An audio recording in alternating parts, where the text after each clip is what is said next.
How do you work in that environment? How do you keep your people? And how do you not even be personally tempted by something like that? Oh, well, because it's the best place in the world to work if you care about the law and if you care about public service.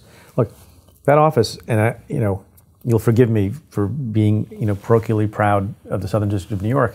Some people have said the book is a love letter to the office, and I take that as a compliment. I'm hugely biased in favor of that place because it helped make me. Some of the best people I've ever met in my life work there. The place is more selective than any place that I've ever been. So to just give you a sense of what the Southern District is like, basically you have to be incredibly credentialed, incredibly smart, but you also have to have good character and good judgment and have to be one of the best lawyers of your generation to get a job there. Do we make mistakes and not hire some people who should have gotten in? I'm sure that's true. But I'll give you a sense, and you've worked at a lot of places and you probably understand what the yield rate is, right?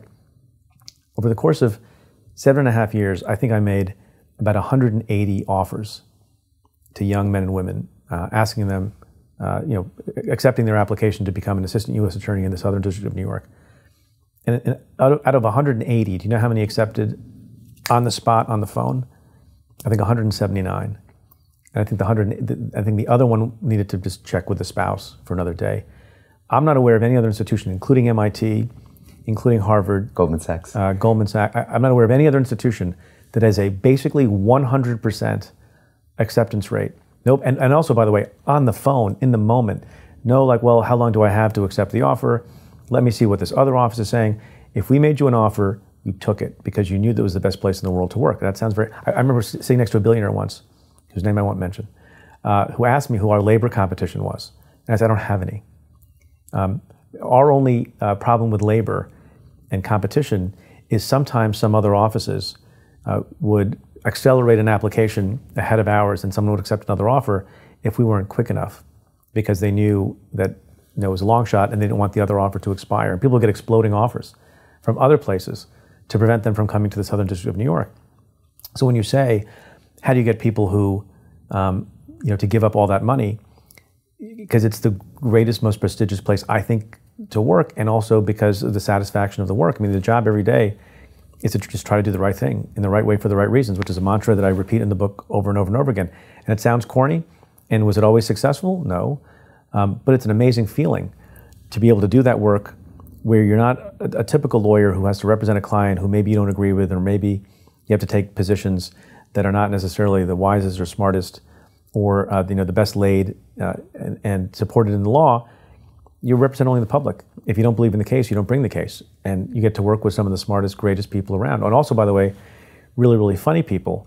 I have persuaded people to leave behind multi-million-dollar practices. All of my criminal division chiefs, two of my deputy U.S. attorneys, I think, I persuaded to come back from private practice to give up 7 figures to work for, low 6 figures. It's still a lot of money. You can still raise a family. And so nobody should be complaining about it, but you're leaving a lot of money on the table that you're never going to get back. Now, the corollary to that, just to complete the thought, is we do have more exit than some other offices because people will come there and they're idealistic and they want to do a good job, but they will feel after a period of time, as I'm sure is reflected on the show, 5, 6, 7, 8 years, they'll feel the pull of, well, I have this opportunity, I'm raising a family, housing is really expensive in New York City, I'm going to take the plunge. But you know what, they all do it, not all, but almost all of them do it with some reluctance, and they're sad when they leave the office. And they spend years there. They spend years there. I mean, there are some other U.S. attorneys' offices where people, they go there and they never leave because the same opportunities don't await them in private practice. In, for example, Montana, not to pick Montana, but no one's making $6 million a year as a lawyer in Montana. But a lot of people are in New York. Yeah. Could you describe what the Southern District of New York means to a lot of people that don't understand the clout of that office and the history of that office? Because for us, it just sounds like a district in a state. I know it. Look, so it's a storied office in America. I would sometimes remind people when I swore them in front of their families, the legacy of the place and how long it's been a part of American culture and the legal firmament. So back in the day, there are 4 districts in New York: Northern, Southern, Eastern, and Western. Back in the old days, when the country was at its founding, there was just the District of New York. which then later got split when the population increased.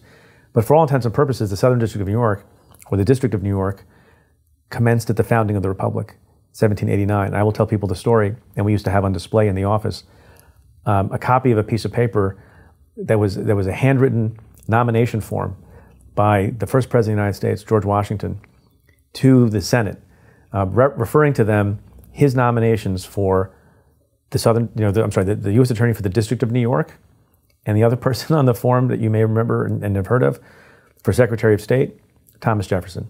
So, the storied history goes back well over 200 years, and then over the course of time, that office has done and has graduated some of the most impressive people, done some of the most impressive cases. That office, for better or worse, prosecuted Joel and Ethel Rosenberg, back in the middle of the last century. For treason. And, people have their views on that case, but I'm just saying the highest profile cases you ever heard of, many of them have been prosecuted by that office. And the people who have served as U.S. Attorney, including one of the all-time greats, Henry Stimson, who probably nobody knows who he is. He's a name that people have forgotten. Henry Stimson was U.S. Attorney in the early 1900s, 1908 to 10 or 7 to 9. And that's a big, important, prestigious job, probably the biggest job I will ever have. He went on to be Secretary of State and Secretary of War. There are people who have been in that office who have gone on to be Supreme Court Justice, Governor, Mayor, Attorney General of the United States, all sorts of things. And the reason I say all these things is not to brag about the office, but to impress upon people that when you get into that office, you are humbled by the opportunity, and you are aware that you're sort of part of history, and you're part of a reputational legacy that you hopefully strive every day not to let down. I would always tell the story that my office, the U.S. Attorney's office in that building, the headquarters at 1 St. Andrews Plaza in Manhattan, right next to police headquarters on the one side and across from FBI headquarters on the other side, and the courthouse on yet the other side. And on the 8th floor for decades now is a wall, and on the wall are the portraits of all the United States attorneys going back, I think, to 1900. And when I got the job, and I describe some of this in the book, the feeling of sort of, holy cow, how do I have this job? Particularly since I didn't look like most of the rest of them, and didn't have a name that sounded like most of the rest of them. You walk by those portraits every morning to your office, and you think they're kind of looking at me funny, and they're thinking to themselves, who's this kid? I was 40 years old when I got the job. Which is young. It's young, it's young, I think, for that position. It's young for that responsibility. It's not young in that office. That office is full of youth and vigor, and there's a lot of young folks there. We hire folks, typically in their very late 20s or early 30s. So I wasn't, many generations older than they. But yeah, it's pretty young for a kid born in India, grew up in New Jersey, first Indian American to have that job, appointed by the first black president in the history of the United States. So there's a lot of feeling about it. There's a lot of specialness about that place.